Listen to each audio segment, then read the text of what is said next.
Uma das razões para o sucesso do MATLAB e do Scilab, em consequência, é que eles podem ser usados como calculadores. Eu uso muito o Scilab como uma calculadora para resolver sistemas do dia a dia. Então vamos ver aqui como primeiro exemplo como que a gente utiliza o Scilab para resolver uma equação de segundo grau. Bom, ax2 vezes bx mais c igual a zero, a gente quer achar o valor de x, resolve essa equação, as formas que a gente conhece. Tá? O R1, tá? Uma das raízes é menos b mais raiz de delta sobre 2a, a outra raiz é menos b menos raiz de delta sobre 2a, onde delta é b2 menos 4ac. Nós queremos resolver essa equação para esses valores aqui, tá bom? A igual a 1234,5678 e B igual ao contrário aqui, tá bom? 8765.4321 e C igual a 789. Vamos ver como que a gente resolve esse sistema aqui. Bom, vou usar aqui um comandinho chamado CLC para limpar isso que está aqui. E eu vou limpar também todas as variáveis para não fazer bagunça. Eu estou vendo que tem a variável A, B e C, eu vou precisar delas outra vez, eu vou deletar isso aqui. Então, clear, subiu todas as variáveis. Então agora eu vou fazer aqui A igual a 1234.5678 e B igual a 8765.4321 e C igual a 789. Então tá aqui, eu já criei as três variáveis, A, B e C. Tem ainda aquela variável ANS, né, que ele sempre mantém no sistema aqui. E agora eu vou calcular delta. Eu vou colocar também o valor de delta em uma variável. O nome que eu dou para essa variável, delta, é um ótimo nome, né? Então, delta igual a B2 menos 4AC. Opa, deu uma confusão aqui. O que foi que eu errei aqui? Errei nisso daqui, 4AC. O Scilab não entende.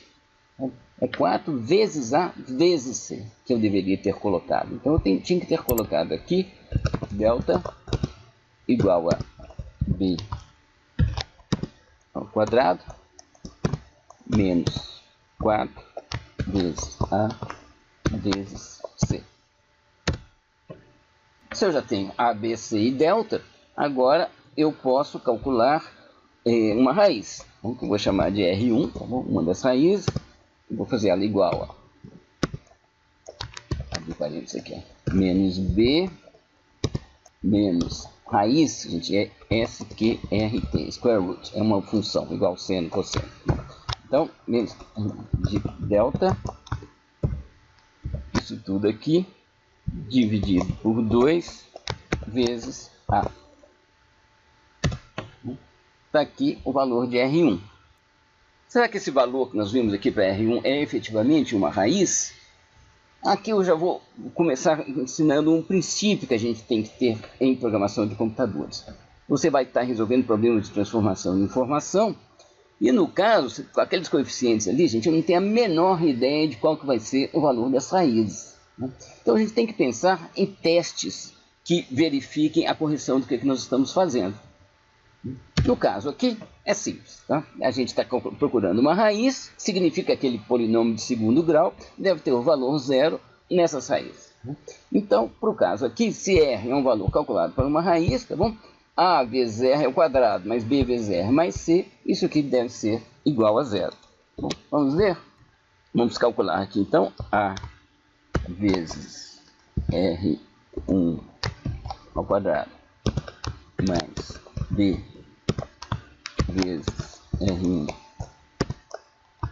mais C. Quanto que dá isso daqui?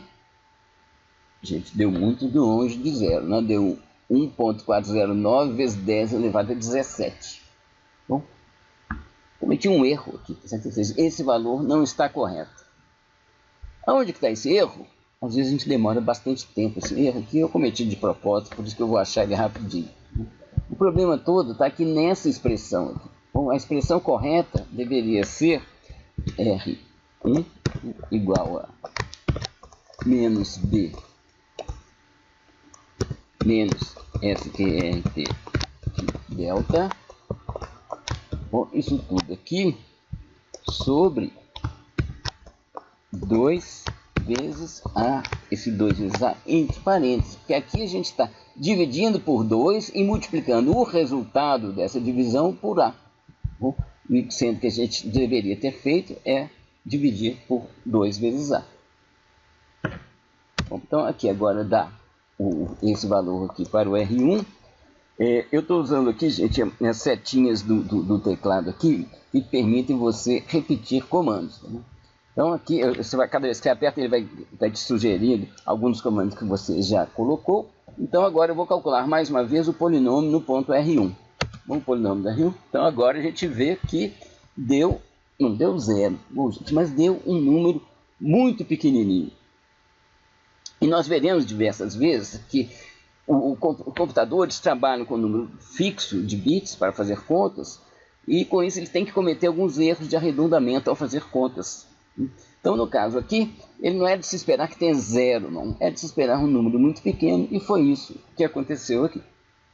Então, agora, se a gente calcular o R2, que vai ser igual a menos B mais SQRT delta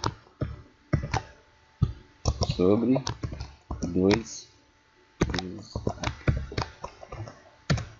o R2 é isso aqui, e agora vamos fazer A vezes R, para testar, né? A vezes R2 ao quadrado mais B vezes R2 mais C. Deu também, gente, um número aqui muito pequenininho, muito próximo de 0. Então, esses dois valores são muito boas aproximações. Os dois valores R1 e R2 são muito boas aproximações para as raízes desse polinômio aqui. Nós cometemos aqui, gente, dessa vez eu cometi 2 erros ensaiados, mas provavelmente, certamente, eu cometerei outros erros aqui não ensaiados. Esses dois são exemplos típicos de erros que a gente comete ao programar.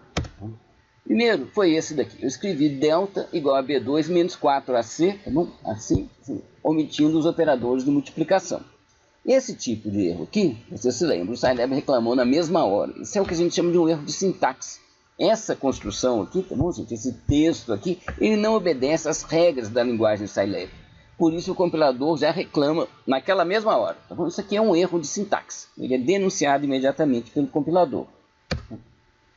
O outro tipo de erro é esse daqui, que é escrever, como eu fiz, né, de propósito, né? Nesse caso foi de propósito, menos B mais SQRT de delta sobre 2 vezes A, ao invés de colocar parênteses aqui, isso aqui calcula então menos B mais raiz de delta sobre 2 vezes A. Ou seja, ele pega o resultado da divisão por 2 e multiplica por A. Bom, esse daqui, gente, é um erro de semântica. O compilador não vai descobrir isso, o Scilab não descobre, ele vai obedecer às ordens que você deu. Se você deu essa ordem aqui, você deu um comando errado, você não está calculando aquilo que você queria calcular. E esse tipo de erro a gente só descobre com testes.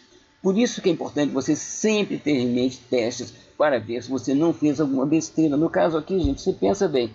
É um erro que, sintaticamente, do ponto de vista de escrever, ele parece com esse aqui, não é muito diferente desse aqui. Não, uma pequena diferença do comando correto para o comando errado.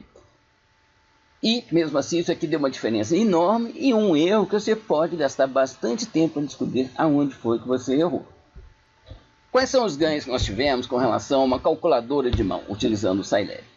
Primeiro, nós usamos variáveis. Tá? Nem todas as calculadoras têm variáveis. Certo? Então, elas evitam redigitações. Eu escrevo um valor enorme lá, com cheio de números lá para A, e depois eu só uso A.